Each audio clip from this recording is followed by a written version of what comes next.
Hello friends, welcome back to my YouTube channel. इस video में हम पढ़ने वाले हैं कोलिगेटिव प्रॉपर्टीज क्या होती हैं। तो विदाउट वेस्टिंग टाइम चलिए फटाफट से वीडियो स्टार्ट करते हैं। कोलिगेटिव प्रॉपर्टीज किसी भी सॉल्यूशन की ऐसी प्रॉपर्टीज होती हैं जो केवल number of moles of solute पे डिपेंड करती हैं, और वी कैन से जो केवल अमाउंट ऑफ सॉल्यूट पे डिपेंड करती हैं, यानी कि सॉल्यूट का नेचर कैसा है उस पर ये प्रॉपर्टीज डिपेंड नहीं करेंगी। तो उस टाइप की प्रॉपर्टीज को हम कहते हैं कोलिगेटिव प्रॉपर्टीज।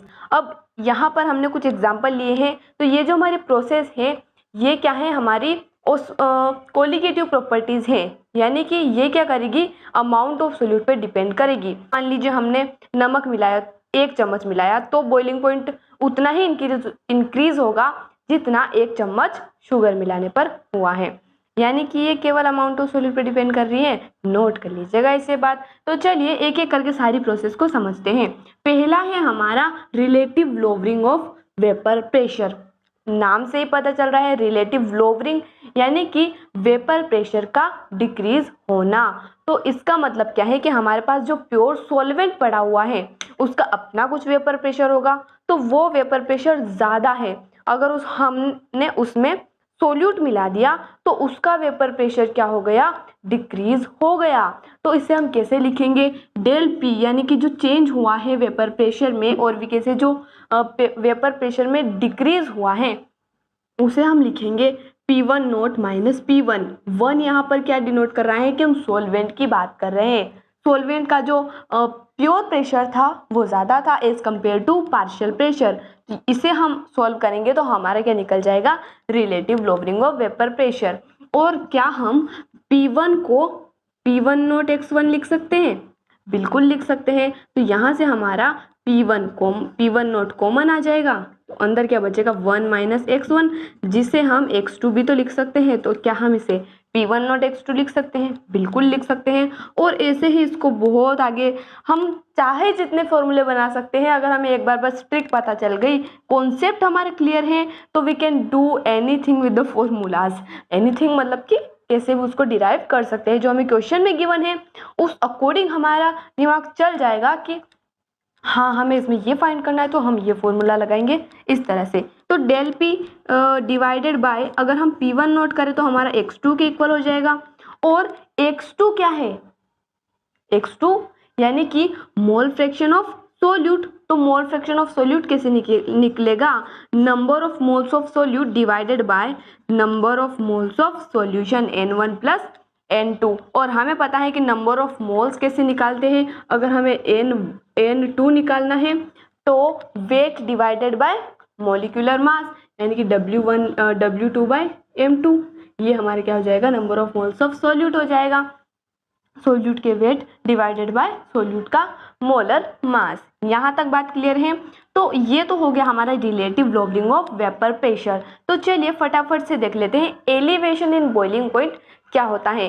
सेम यहाँ पर भी यही कॉन्सेप्ट है, बस चेंज कहाँ है, एलिवेशन। एलिवेशन यानी कि इंक्रीज होना। अब इससे हमें क्या पता चल रहा है, इंक्रीज होना, यानी कि जो सोलवेंट था उसका जो बॉइलिंग पॉइंट है वो कम है, और जब हमने उसमें सोल्यूट मिलाया तो उसका बॉइलिंग पॉइंट इंक्रीज हुआ, यानी कि उसमें क्या हुआ, एलिवेशन हुआ। इसीलिए हम यहाँ पर इसे कह रहे हैं एलिवेशन इन बॉइलिंग पॉइंट, जिसे हम डेल टीबी से रिप्रेजेंट करते हैं। तो वो क्या हो जाएगा, हमारा टीबी माइनस टीबी नोट हो जाएगा।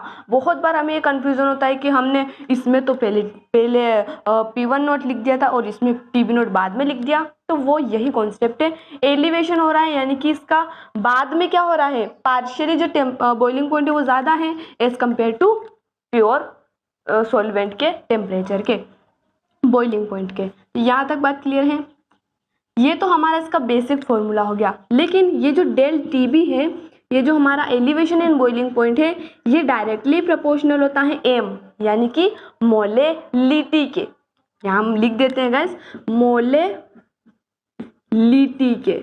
मोलेलिटी क्या होता है, मोलेलिटी का मतलब होता है number of moles of solute divided by mass of solvent. Solvent याद रखना गाइस, सोल्यूशन नहीं है, मास ऑफ सॉल्वेंट है हमारा। तो ये हमारा हो जाएगा मोलेलिटी। हम m को ऐसे लिख सकते हैं ना गाइस, m क्या है, number of moles of solute divided by weight of solvent हम लिख सकते हैं ना गाइस। इसमें कोई कंफ्यूजन तो नहीं है ना गाइस? कोई भी कंफ्यूजन हो तो you can ask in the comment section. यहाँ तक बात क्लियर है गाइस? ये हमारा डायरेक्टली प्रोपोर्शनल हो गया। कांस्टेंट लगाएंगे प्रोपोर्शनल साइन हटा के, तो अगर हम यहाँ पर कांस्टेंट लगाएंगे तो वो हमारा होगा KB, जिसे हम बॉइलिंग पॉइंट एलिवेशन कांस्टेंट भी कहते हैं और साथ ही हम इसे एब्यूलियोस्कोपिक कांस्टेंट भी कहते हैं। एब्यूलियोस्कोपिक कांस्टेंट है ना गाइस? कंफ्यूज होने की जरूरत नहीं है कि ये कौन सा अजीब सा कांस्टेंट आ गया जो बॉइलिंग पॉइंट, जब हमने यहाँ पर प्रोपोर्शनल का साइन हटाया तो कांस्टेंट लगा KB, जिसे हम बॉइलिंग पॉइंट एलिवेशन कांस्टेंट या फिर एब्यूलियोस्कोपिक कांस्टेंट कह सकते हैं। यहाँ तक बात क्लियर है? No doubt. चलिए फटाफट से आगे बढ़ते हैं। ये हमने एलिवेशन इन बॉइलिंग पॉइंट पढ़ लिया। अब हमारा आगे डिप्रेशन इन फ्रीजिंग पॉइंट। पहला वाला जो केस था हमारा सेम यही केस है। डिप्रेशन इन फ्रीजिंग पॉइंट, यहाँ पर लोअरिंग था यानी कि डिक्रीज हो रहा है, डिप्रेशन यानी कि वो भी डिक्रीज हो रहा है।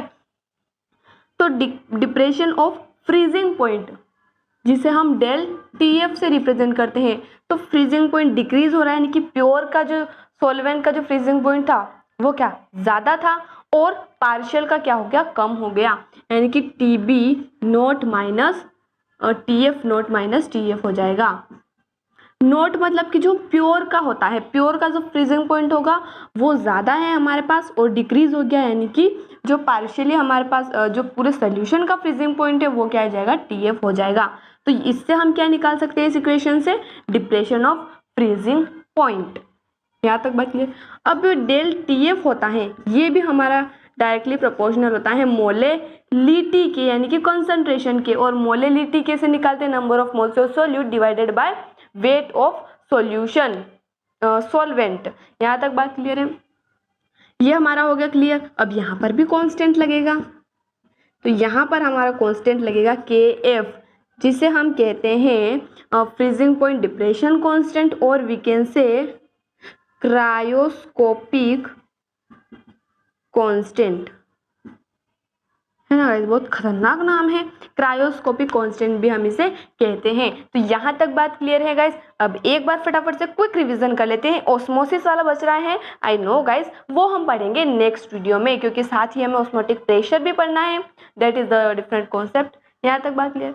Relative lowering of vapour pressure में हमने क्या पढ़ा, लोवरिंग हो रही है यानी कि प्योर सॉल्वेंट का प्रेशर ज़्यादा था और जब हमने उसमें सोल्यूट मिलाया तो सोल्यूशन का जो वेपर प्रेशर है वो क्या हो गया, डिक्रीज हो गया। एलिवेशन इन बॉइलिंग पॉइंट, यानी कि जो हमारा सॉल्वेंट था उसका बॉइलिंग पॉइंट कम था, जब हमने उसमें सोल्यूट मिलाया तो सोल्यूशन का बॉइलिंग पॉइंट इंक्रीज हो गया। डिप्रेशन ऑफ फ्रीजिंग पॉइंट, यानी कि सेम कॉन्सेप्ट यहाँ पर लगेगा, जो हमारा प्योर जो हमारा सॉल्वेंट था उसका फ्रीजिंग पॉइंट बहुत ज़्यादा था और हमने उसमें सोल्यूट मिला दिया तो उसका फ्रीजिंग पॉइंट क्या हो गया, डिक्रीज हो गया। ये हमारा पूरा कॉन्सेप्ट था। इस वीडियो में इतना ही, मिलते हैं अगले वीडियो में नए टॉपिक के साथ। धन्यवाद।